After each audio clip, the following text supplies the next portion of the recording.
Kalau mau dapat keadilan hubungin dua orang, Hotman Paris dan Sahroni. Senayan itu kalau disebutkan gitu efektif. Efektif. Kan Anda akan capek sekali kalau cara bekerjanya begini. Sekeras apa sih sebenarnya Priok itu? Mafia di situ, copet, maling, rampok semua di situ. Tadi udah bilang ada invisible hand di KPK. Bisa saja. Roni, si paling sultan. Tapi kalau ngomong soal KPK agak pelan-pelan kita nih ya. KPK ini potensial dipergunakan oleh penguasa untuk memukul lawan politik. Apa dipertahankan sampai saat ini? Bubarin aja sekarang. Jadi mereka datang melaporkan apa yang mereka lakukan Yes. untuk menutupi apa yang mereka tidak lakukan.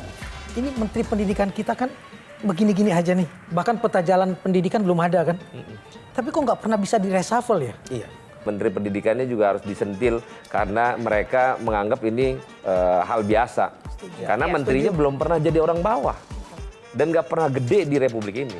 Kenapa orang sekarang itu ada yang takut mendengar kata perubahan? Dua pasangan ini didaftarkan kan udah bisa kebayang tuh. Tapi kalau 2 putaran saya pastikan bisa masuk. Nah itu ya. Nah ini. Q&A, karena setiap pertanyaan selalu ada jawaban. Dipandu oleh Yohana Margareta.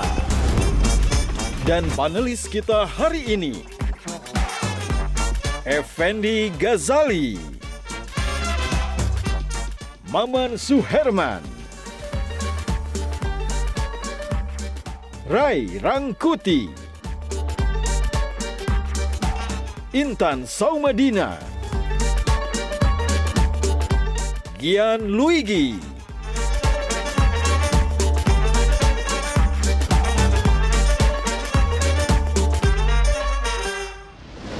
Halo, apa kabar pemirsa? Semoga semangat dan juga sehat selalu dimanapun Anda berada. Jumpa lagi dalam Q&A kali ini. Langsung saja kali ini saya akan menghadirkan bintang tamu yang merupakan seorang politisi yang duduk di bangku Senayan Komisi 3. Sosok yang bercita-cita sebagai presiden ini juga gemar koleksi kendaraan mewah. Sehingga tidak heran ia dijuluki Sultan dari Tanjung Priok. Inilah Q&A bersama saya Yohana Margareta. Karena setiap pertanyaan selalu ada jawaban. Langsung saja kita undang bintang tamu kita kali ini. Kita sambut Ahmad Sahroni. Halo Bang Roni, apa kabar? Bang Roni, bagi tipsnya. Yang pertama, sibuk apa sekarang? Sibuk Q&A. Oh, sibuk Q&A. Oh gitu. Terus banyak orang bilang gitu kan, Bang Roni tips glowingnya apa sih? Gitu. Iya. Saya pernah ingat itu apa. Gitu. Kalau nggak salah. Budak gatel. Itu nggak terkait dengan Hari Rabies Sedunia. Ya? Oke. Jadi ini 2024 juga sibuk nggak? Pasti, Di balik layar sibuk ya? pasti. Oke, siap ya. Nanti dikulik-kulik oleh para panelis kita. Ini sidang kita. Ini sidang nih, sidang Q&A malam ini. Siap ya? Oke. Oke, tepuk tangan buat Ahmad Sahroni. Silakan duduk, Bang. Oke, kita punya aturan main, ada 9 box. Nanti silakan untuk memilih salah satu box, di dalamnya akan ada pertanyaan yang akan disampaikan oleh panelis dan juga mungkin saya. Langsung saja kita mulai box pertama, pilih nomor berapa? 4. 4. Skincare. Nah, ada perbedaan yang cukup signifikan. Kita lihat ya, Bang Roni dulu dan sekarang nih. Nih Bang Roni ya. Nah, sekarang seperti apa? Emang udah kelihatan pejuang ya. Mungkin Intan. Intan dulu. Ada komen nggak? Bang Roni ini kayak cerminan, makin tambah umur makin kece ya Bang ya. Rahasianya apa Bang? Sebenarnya mau bersihin gigi, mau bleaching gigi ceritanya. Jadi tanya sama dokternya, dok ada nggak behel tapi nggak pakai besi? Oh ada. Nah dari situlah akhirnya dipasang. Nah tiba-tiba muka berubah. Oh. Nah dari situlah berkembang karena menjaga ritual untuk diri, ya gue melalui perawatan itu. Oh gitu, Intan. Perawatan. Bang Effendi perawatan juga nggak? Yang pertama saya tampil malam ini habis-habisan karena tamunya luar biasa. Nggak mau kalah ya Bang? Jangan sampai panelis terlalu jauh. Yang pasti 2 pertanyaan cepat-cepat sekali. Pertanyaan yang pertama itu pasti menarik. Gimana caranya membuat itu benar-benar bulat itu? Oh iya. Jadi ini juga muncul gara-gara waktu itu Ada sejarahnya. Setiap nyabutin ini, dicabut, gue taruh nih di sini ceritanya nih. Nah akarnya ini itu obat untuk ditaruh di sini gue waktu itu. Gue taruh aja sini. Sendiri? Sendiri. Nah itu akhirnya muncul lah nih ceritanya.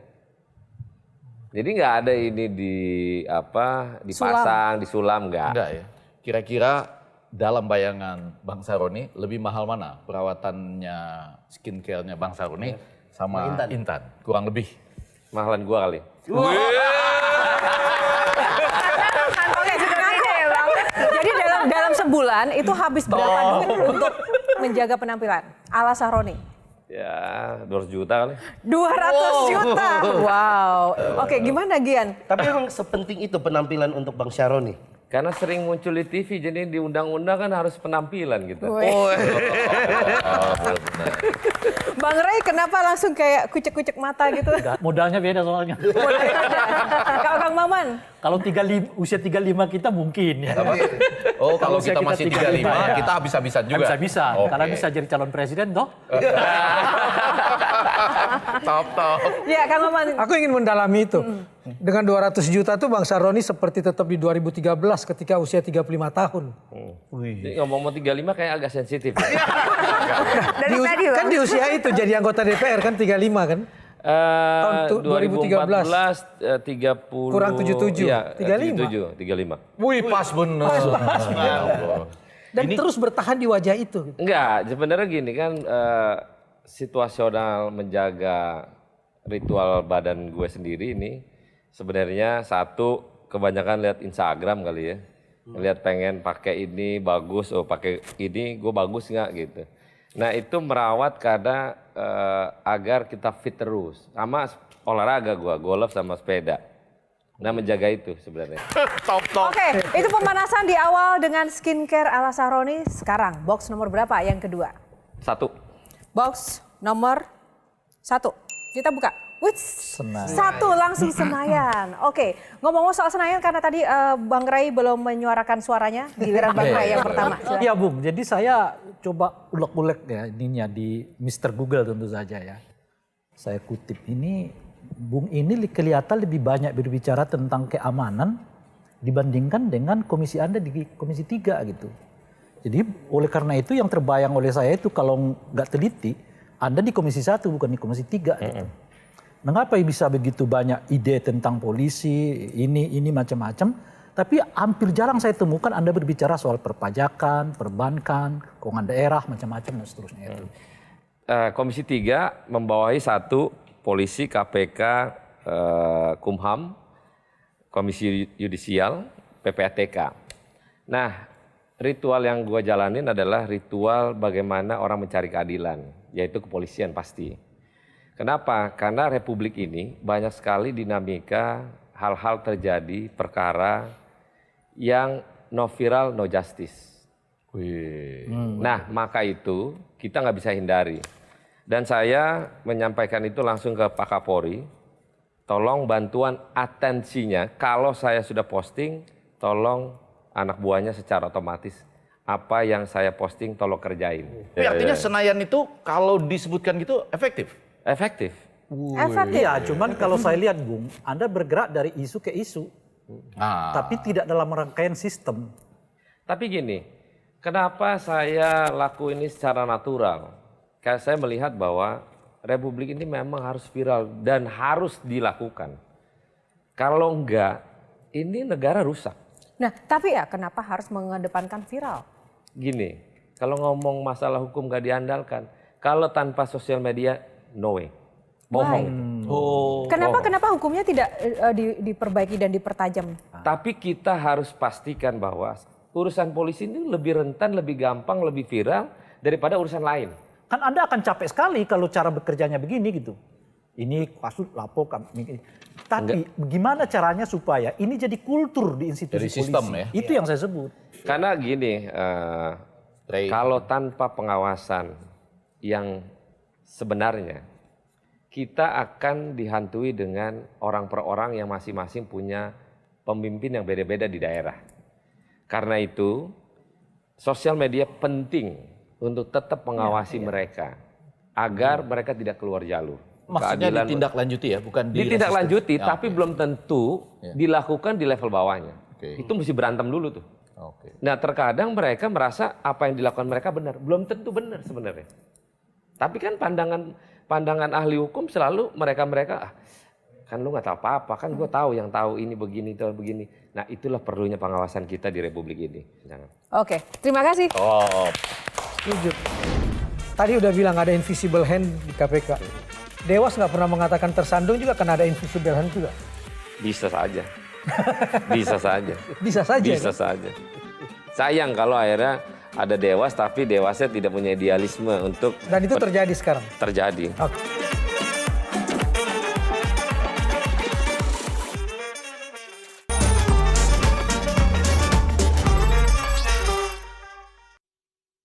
Baik, dari box Senayan kita lanjut ke box nomor berapa? 2. 2. Kita buka box nomor 2. Ada KPK. Nah, ini yang diharapkan oleh Bang Rey. Silakan, Bang Rey. Jadi Anda sudah mengakui bahwa Anda ikut terlibat dalam proses revisi Undang-Undang KPK. Dengan kinerja KPK yang sejauh ini, ada tujuan menurut Anda mendapatkan tujuan dari revisi itu enggak? Sebenarnya tujuannya dapat ya. Pertama pencegahan. Tapi kan situasional terakhir ini kan orang menarasikan ada agenda politik di saat pemilu 2024. Nah di masyarakat ini merasa bahwa kenapa ya kok mesti menteri terkait salah satu partai yang terlibat di situ. Nah tapi yang pertama adalah revisi undang-undang bahwa sekarang di bawah pemerintah yang dilakukan oleh pimpinan sekarang adalah mereka melakukan pencegahan udah benar, udah berjalan. Tapi kan berjalannya waktu ada pihak-pihak yang entah siapa melakukan pemakaian KPK untuk menjadi alat yang katanya menjadi alat. Tapi kan kita nggak tahu. Semua itu publik yang menilai. Gitu. Ya tapi maksud saya kan memang itu kan hasil dari revisi itu. Kan menyerahkannya kepada eksekutif. Ya itu tadi. Kalau menurut Bang Rey sendiri jadinya gimana? Ya kan, Apakah memang makanya sudah kan kita ingatkan terlaksana dari atau awal tidak? dahulu, kalau skenario KPK-nya begini, KPK ini potensial dipergunakan oleh penguasa untuk memukul lawan politik. Sekarang menurut Bang Rey gimana? Revisi yang undang-undang terkait dengan apa yang dilakukan Ya, KPK. Kan sejak dari awal saya mengatakan ini kekeliruan anggota DPR kan, dan akibatnya sekarang Anda mengalaminya. Kan? Oke, berilah kekuasaan kepada kita untuk kita lakukan revisi undang-undang selanjutnya. Sebelum Anda ke situ itu Anda bahwa itu artinya kan Anda merevisi apa yang sudah Anda revisi. Anda akui dulu bahwa ini salah. Tidak selalu mulu salah, tapi kan dalam perlakuan orang per orang kan tidak bersamaan dengan undang-undang. Karena sejak dari awal sudah kita ingatkan, Bung. Terus kalau Dewasnya bilangnya apa? Kan kita patokannya Dewas aja. ini menarik loh. Kalau Dewasnya bilang nggak ada, saya ya nggak penasaran, apa-apa. Bang Roni, sekarang itu KPK tuh sebenarnya benar-benar dibutuhkan atau tidak? Ya dibutuhkan di Republik ini iya. Nah, tapi kan harus pada kompromi bagaimana melakukan kinerjanya untuk Republik ini. kalau menurut Anda lebih banyak faedah atau mudaratnya? Sekarang faedahnya belum ada ya. Faedahnya belum ada. Kalau faedahnya belum ada, kenapa dipertahankan? Bang Ege, silakan. Intan dong, Intan. Intan. Kan kalau Bang Syaroni bilang faedahnya belum ada, kenapa dipertahankan sampai saat ini? Kalau mau kan kita bukan presiden ya. Kalau presidennya kita bilang bubarin aja sekarang.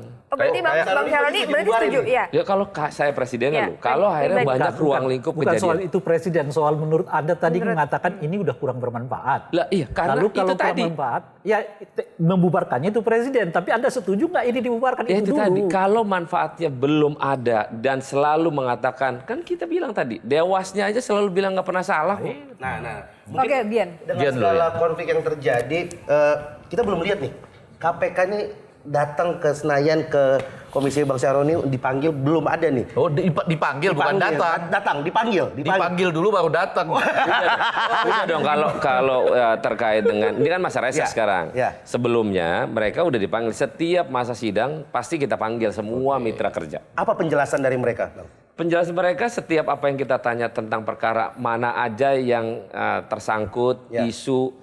Mereka selalu mengatakan bahwa kita sudah menyelamatkan uang negara dengan cara pencegahan gana gini.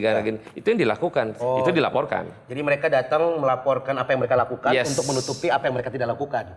Nah, intinya ketika sedikit ada keraguan tentang KPK, tapi justru ada pimpinan KPK yang minta jabatannya diperpanjang. Menurut Anda gimana? Iya. Sebenarnya perpanjang kita nggak setuju sebenarnya.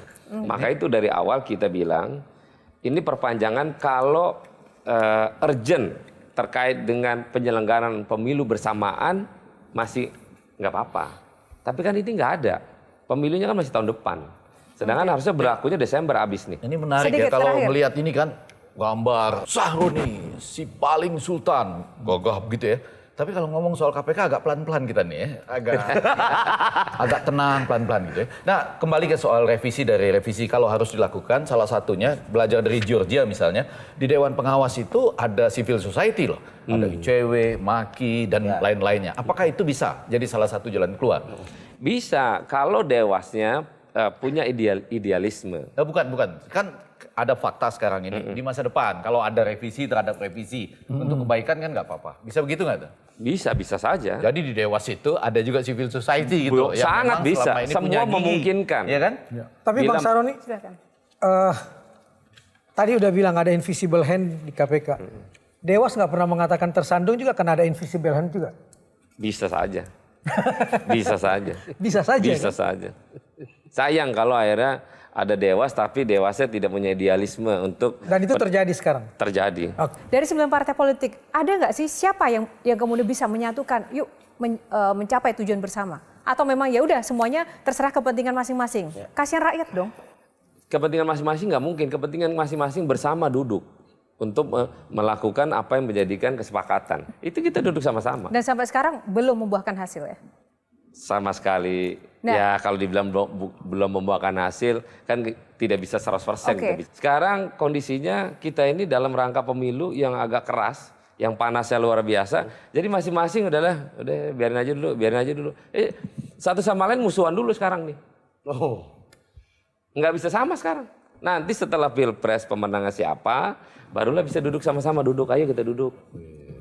Berarti udah susah buat mewakili rakyat ya Bang, kalau untuk tahun-tahun politik kayak Ya gini. karena masing-masing rakyat partai ini intinya- mencari ruang rakyat untuk kepentingan partainya masing-masing. Jadi lalu kepada siapa sekarang itu rakyat itu harus bertumpu?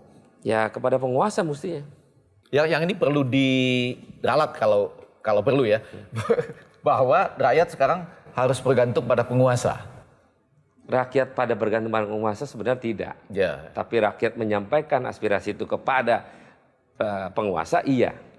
Tapi penguasanya kan tidak sendirian. Artinya kalau kami ke DPR nggak terlalu efektif karena DPR lagi takut sama penguasa. Tidak takut juga. Enggak. Tapi karena Ini supaya clear loh ini. tingkat Tadi kan sudah diralat. koordinasi yang masih terputus saja. Oh terputus. Hanya teknik.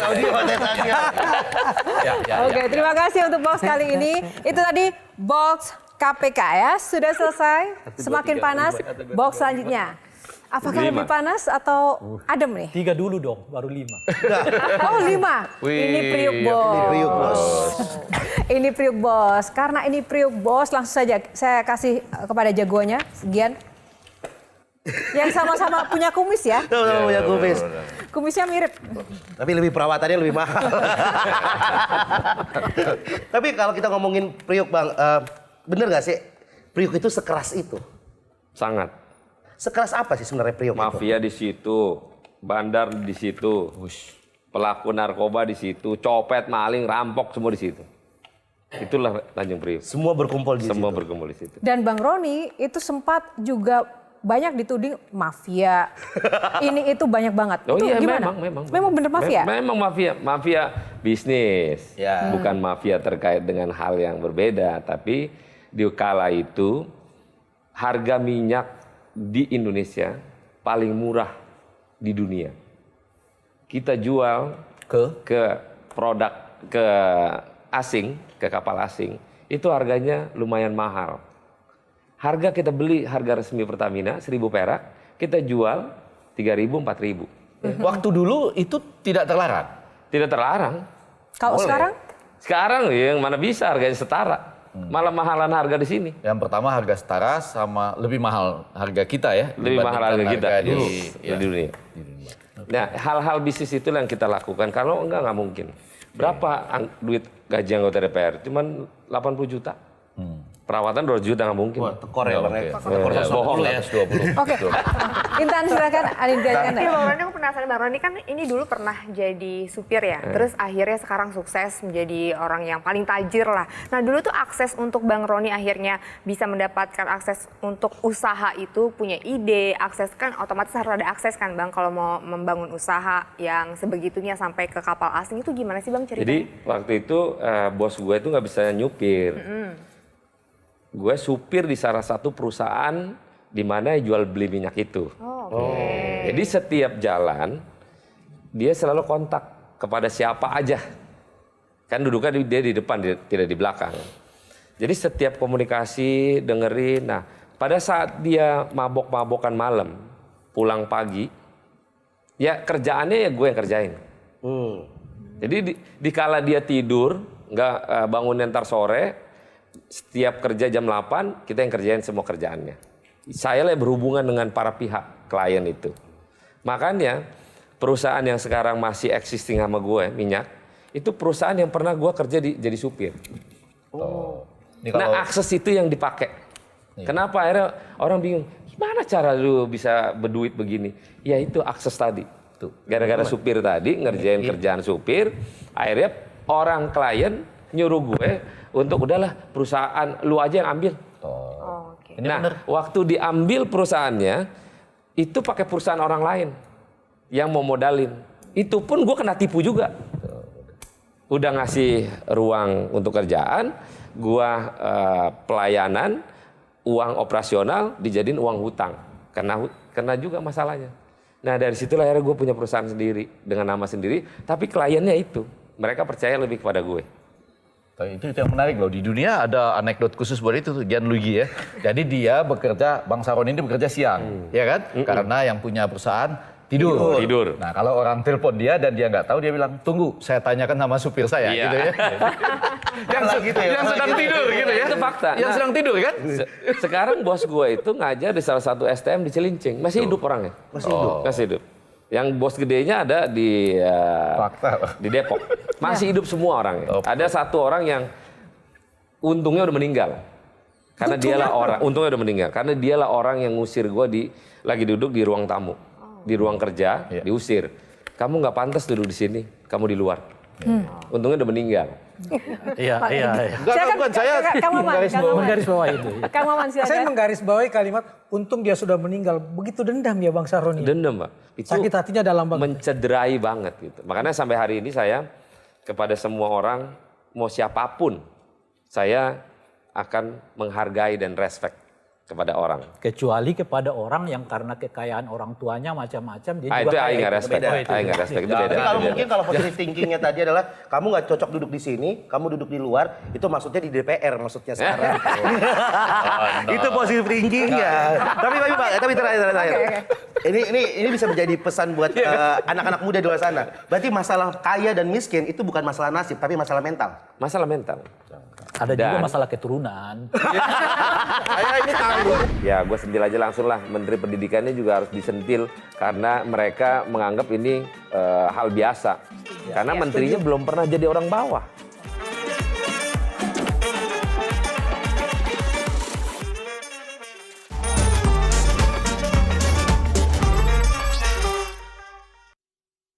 Kita lanjut box nomor berapa, Bung Roni? 9. Box nomor 9. Kita harus bahagia dengan box bercanda. Kita mau main cuaks. Oke, ready? Kita berdiri. Oh, berdiri. Berdiri. Membentuk satu barisan. Oh, barisan. Jangan marah, just kidding. Cuaks. Menghadapi presiden, diam. Menghadapi rakyat, kenceng. Cuak. Mau ke Q&A tujuannya bercanda. Ada Ray Rangkuti, jadi ingat 35. Cuaks. Berjuang untuk naik jabatan. Katanya untuk meningkatkan kualitas pengabdian. Ternyata untuk bayar utangan. Cuaks. Dulu ditanya jadi presiden bilangnya nggak mikir. Kok sekarang mengorganisir? Cuaks. Ngakunya main game, tapi ternyata emang gambling. Cuak. Mau flexing dana stunting. Cuak.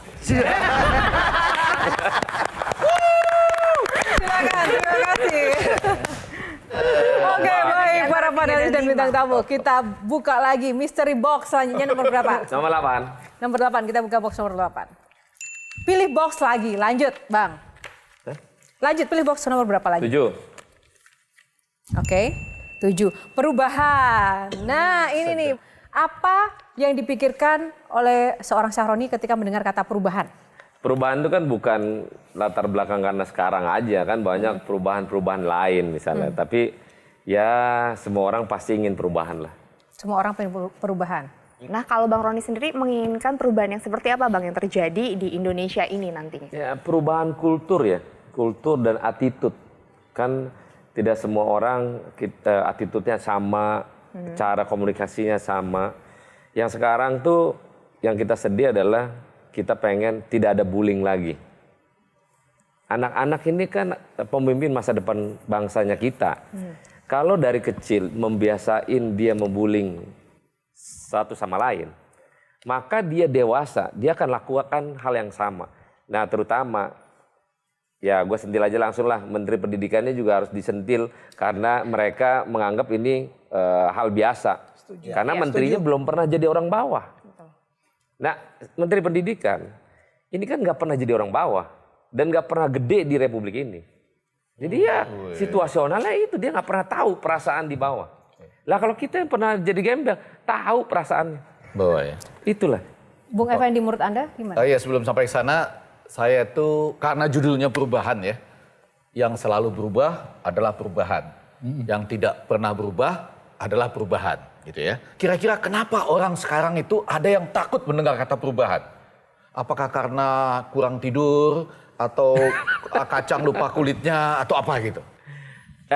Mungkin Kata-kata perubahan itu jadi sesuatu yang menakutkan. Momok Bahkan anggota DPR pun kadang-kadang kalau ngomong perubahan tuh diubah-ubah tuh kalimatnya. Karena perubahan diubah-ubah. Jadi perbaikan. Bukan perubahan, perbaikan. Penyesuaian. Yang mana yang mau diperbaiki. Perubahan gitu aja. Tapi kenapa orang takut? Worry dengan kata perubahan. Kurang ya tidur mungkin kah? karena yang dilakukan dengan konsep yang ada mau dirubah. Jadi dia pengen apa yang dia sudah buat jangan dirubah-rubah. Nah, ada indikasi perubahan itu membuat jadi alergi. Kan dia dulu bilang perubahan juga. Yes. Ya itulah kadang premannya maling teriak maling. Tapi ini fakta Indonesia yang dilakukan memang begitu. Udah bilang konsepnya perubahan, tapi udah dirubah. Ada lagi orang yang lain pengen perubahan. Itu sebenarnya biasa dalam proses politik. Cuman kan agak worry. Misalnya, ini contoh ya, Hambalang misalnya. Contoh. Yang udah dibuat, tapi akhirnya perubahan pada pemimpin penguasa baru. Akhirnya didimin aja tuh. Kenapa contohnya Hambalang ya, bukannya IKN misalnya? IKN misalnya. Ya IKN belum jadi. Oh belum jadi. IKN belum jadi. Enggak, kata perubahan itu seakan-akan ya, Maman ya. Iya, Emang takut iya, orang. yang takut jangan-jangan cuma Bang Ege. Emang Bang Rey takut dengar kata perubahan? Kan dulu Bung Syahroni juga ikut dengan menggaungkan namanya bukan hanya perubahan tapi revolusi. Revolusi mental kan saat itu istilahnya itu. Dan Anda ikut bersamanya. Revolusi mental. Yang mental. Revolusi mental yang mental. Saya mau tanyakan beliau ini sebagai orang yang ikut dahulu menggaungkan revolusi. Ini bukan yang sekedar perubahan loh. Perubahan itu kan bisa gradual.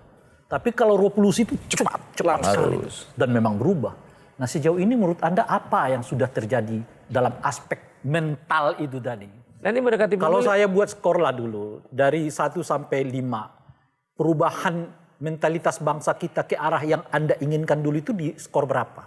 bukan kita inginkan sebenarnya. Loh, Para kan Anda bagian dari para itu dulu. koalisi yang ingin Nah, merubah. iya kan Anda bagian dari itu dulu. Sekarang ada di mana kita? Ya setengah-setengah lah. Dua setengah aja. Setengah-setengah. 5. Dari 1 sampai 10 di Dan skor oleh Dari 1 sampai 5. oleh 1 karena sampai itu, 5. Oh, 2,5. oleh karena itu nggak ada perkembangan dong kalau cuma setengah. Ada perkembangan, tapi perkembangannya balik lagi. Harusnya udah angka 4 mundur lagi 2,5. Oh, gitu. Jadi pernah Apa yang- 4. Pernah naik. Kasih satu contoh saja yang Anda sebut mundur itu di mana? Ya mundur karena birokrasi. Yang harusnya percepatan birokrasi, komunikasi di antara elit baik. Sekarang enggak. Kan para elit semua lagi Kalau pada dinasti politik yang marak seperti sekarang, ini menurut Anda kita sedang maju atau kita sedang mundur? kita mundur. Oh. Mundur. Sayang. Walaupun itu sah-sah saja. Dinasti yang dilakukan boleh-boleh aja selama dia punya potensi kuat, kapabilitas hebat, nggak ada masalah. Harus cepat-cepat kami garis bawahi, rasanya kita sama-sama dinasti itu di beberapa tempat boleh asal tidak ada privilege. Jadi artinya semua yang lain boleh. gitu. Yes. Berarti Anda setuju bahwa harusnya tidak ada presidensial threshold ya? Itu enggak, beda. Itu enggak. Ayo. Harus ada. Hah? Harus ada. Ya malah minta lebih banyak. Harus ada. Nggak bisa. Kalau nggak ada PT berat. Karena? Kita ruang terbuka, seenak-enak kan semua orang mau masuk. Loh kan berarti semua yang di bawah keharusan usia berapa gitu semua bisa gitu. Tua-tua, tua muda, muda bisa. Mungkin Bisa. itu item spesifik yang memang Spesifik harus nantinya diatur. ya, tapi bagus nih kita tahu. Ini nguji soal perubahan. Perubahan. Iya. Anda Maksudnya- mau berubah 40 ke 17, yang 70 ke yang non batasan di usia maksimal ke 70. Mana pilihannya? Harusnya dua-duanya.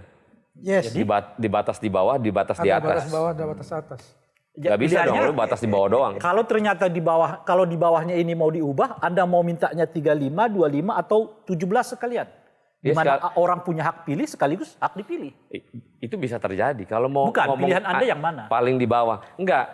Setaranya orang Gimana di umur berubahnya, Bung? 35 ke atas yang punya pengalaman yang cukup, yang baik, yang bagus, Sesuai ini ya sudah. masih oke. Jadi sesuai ya.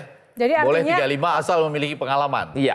Pengalamannya. Kebetulan yang 35 itu punya pengalaman juga, boleh juga. Gini, saya Boleh tuh juga. penasaran kenapa harus 35, kenapa nggak 25, Iya, benar-benar. 30 itu aja sih. Iya kan? Persoalannya Kenapa nggak seperti itu. 34,5? Apalagi gen milenial sekarang jangan lupa teman-teman semuanya ya. Sekarang itu kan- anak-anak zaman sekarang umur 20-25 aja sudah banyak sekali pengalaman dan berkompeten. Jadi sebenarnya usia juga tidak menjadi jaminan pengalaman itu Bang Roni. Tapi kenapa harus 35? Nah itu kan sangat-sangat. Karena Kalau saya 35. berharap 33. Kenapa? Kenapa bukan- Saya biasanya sigirnya 33. Kenapa bukan 39 misalnya ya? Iya. Oke baik, terima kasih untuk box ini.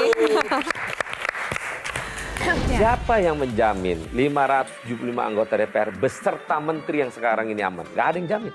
Oke. Semuanya nggak aman. Semuanya bisa terjerat hukum. Karena semuanya nggak ada yang benar.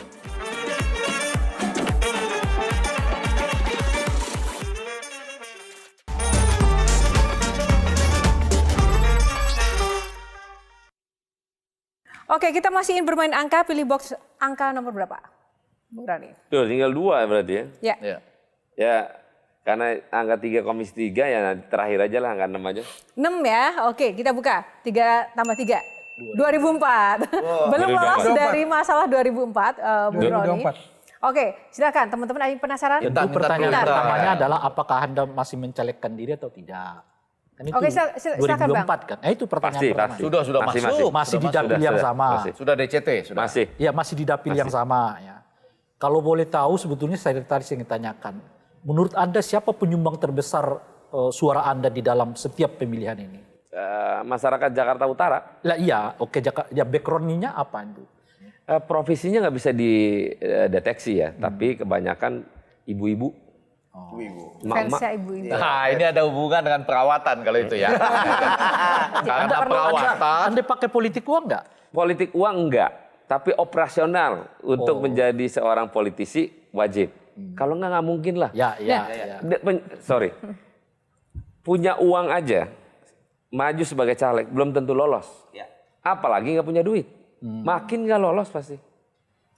Punya duit aja belum tentu lolos.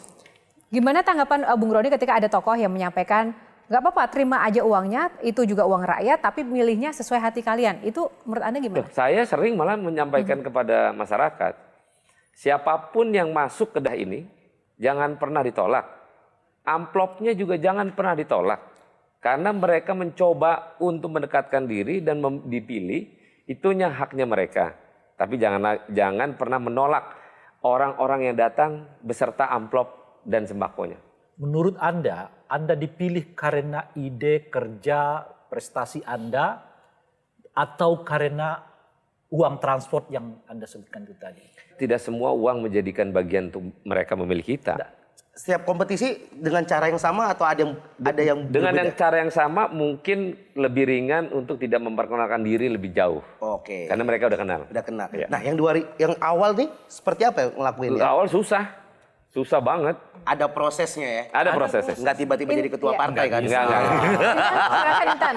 Bang Roni ngerasa bakalan aman sampai ke pemilihan nggak nanti? Karena kan sekarang kayaknya lagi zaman banget kan ya Bang ya, kayak saling jegal, kasus hukum dan lain-lain gitu. Kalau Bang Ngerasa- Roninya sudah aman kan Bang karena Roni DCT. aman.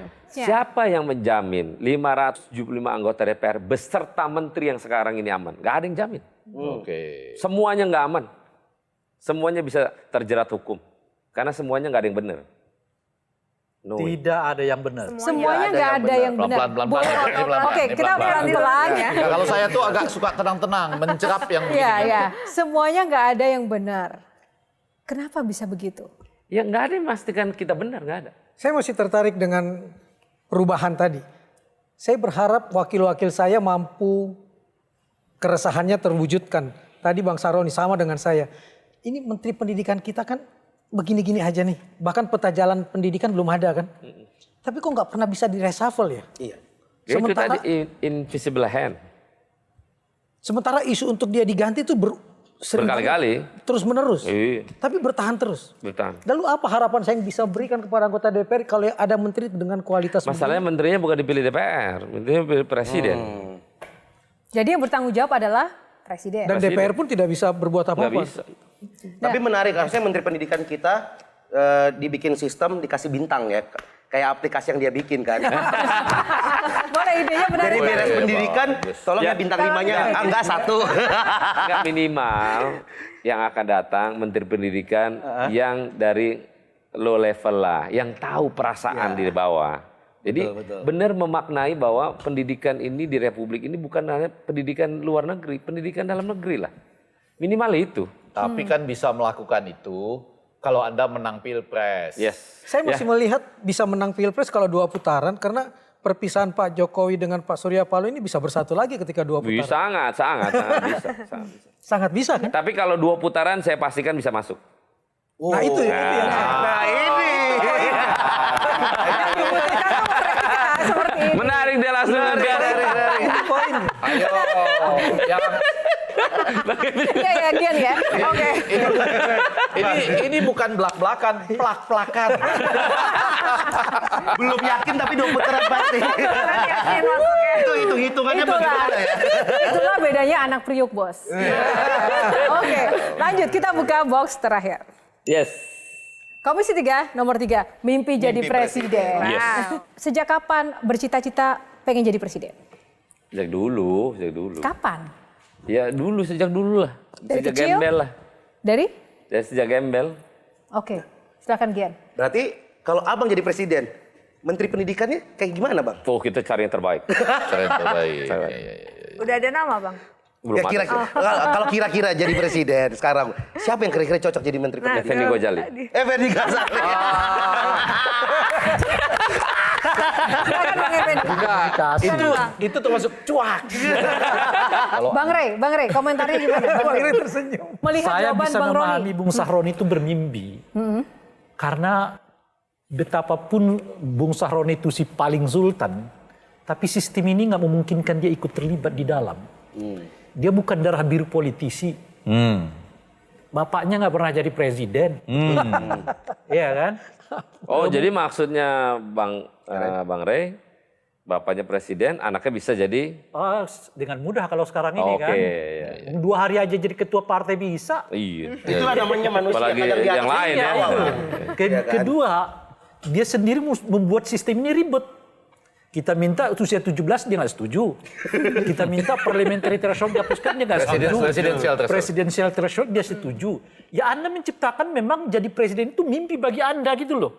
Bukan sesuatu yang jadi kenyataan. Persis seperti posternya ya. Iya, persis seperti itu. Dan kalau Anda sendiri bermimpi padahal si paling sultan menjadi calon presiden ini, apalagi kami-kami ini. Modal kagak ada, orang tua nggak dikenal sebagai apa, ya kan kira-kira gitu ya. Biaya perawatan Nggak agak punya- susah. susah. Nggak punya pengalaman kalau ada persyaratan pengalaman lo itu. Oleh karena itu, simpellah mimpi itu, dan saya akan bergabung bersama mimpi-mimpi Anda jadi calon presiden itu, kecuali sama-sama mau kita rubah sesuai dengan tema perubahan. Oke. Begitu orang sudah punya hak pilih, boleh dipilih. Boleh dipilih. Tidak ada namanya presidential threshold, tidak ada namanya parliamentary threshold, tidak boleh ada dinasti politik. Kalau itu mimpi dapat kita wujudkan. Gitu. Wih, ini kayak calon caleg nih.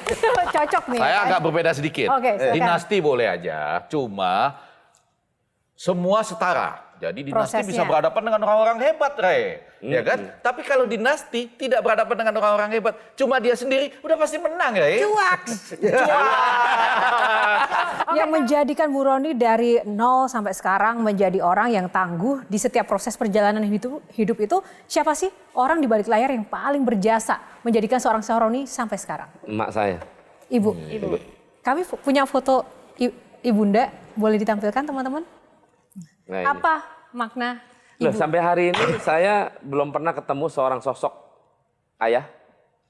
Sampai hari ini. Karena waktu lahir udah ditinggalin. Dan setiap tanya sama emak, babe gue mana, nggak pernah dia mau kasih tahu. Dia udah nggak perlu. Lu nggak ada bapak lu aja bisa gede begini. Jadi lu jangan tanya-tanya dia. Sampai hari ini gue belum pernah tahu bapak gue. Bentuknya putih, kayak hitam, kayak ganteng, kayak jelek, kayak nggak pernah tahu. Apa pesan dari ibu, pelajaran yang selalu beliau tekankan kepada seorang Sahroni dari kecil sampai dengan sekarang yang menjadi pegangan? Pesan dari emak sama nenek, karena gue gede sama almarhum nenek. Biar jelek, miskin, tapi minimal punya akhlak. Nah, 3 item inilah yang gue selalu pegang sampai hari ini. Itulah semua orang harus punya. Ada video yang satu ini. Semoga hari ini acara papi berjalan lancar. Terus jangan lupa sampai rumah makan apa deh? Pisang goreng pakai kopi sama ubi goreng kesukaan papi. Semoga papi selalu bisa memberikan manfaat banyak, bukan hanya untuk keluarga, tapi juga untuk masyarakat luas. Dan jadi pemimpin yang amanah. Pulang selalu sehat dan selamat. I love you, Papski. Sarake. Wow. 3 kata buat adegan itu. Nggak, serius. 3 kata. Betul. Buat adegan itu. I love you. I love you. Oke, tepuk tangan. Boleh nggak Kak Maman closing statement? Saya masih mendukung Bang Rey bahwa Tuhan tuh menyediakan sesuatu yang mencengangkan kalau kita memperjuangkan mimpi kita. Dan salah satu mimpi untuk jadi presiden itu adalah nggak ada presidensial threshold. Dan harus diperjuangkan oleh Sahroni. Oke, silakan Bu Sahroni closing statement. Terima kasih dan mudah-mudahan saya bermanfaat buat masyarakat Indonesia. Dan doain saya beneran jadi presiden yang akan datang. Kita lakuin apa yang kita harus Jangan lakuin. lupain kita ya, Bang. Ada pesan nggak mungkin buat generasi muda di luar sana? Buat generasi muda jangan pernah tidak bermimpi karena mimpi adalah bagian dari doa dan tentunya jangan pernah bersakit hati dan jangan pernah menerima fitnah, itu adalah bagian dari sikap yang keji, tapi itulah cobaan.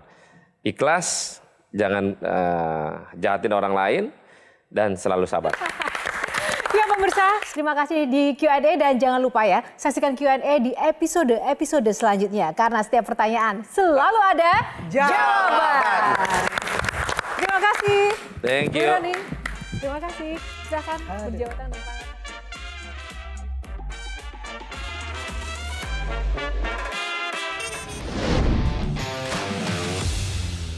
Takdir memang tak bisa diubah, tapi nasib ada di tangan kita. Dari supir hingga tajir melintir bukan soal mudah. Semua butuh kerja keras penuh susah payah. Jadi pengusaha, politisi, wakil rakyat dijalani oleh Sahroni. Sultan Priok ditakuti preman karena dibilang pemberani. Semoga ya, semangat perubahan menuju hidup yang terus lebih baik terus ditanamkan. Karena sekarang rakyat sudah kadung menaruh harapan pada sosok si paling sultan. Jangan sampai ujung-ujungnya rakyat jadi korban syahwat uang dan jabatan para anggota dewan. Jelajahi cara baru mendapatkan informasi. Download Metro TV Extend sekarang.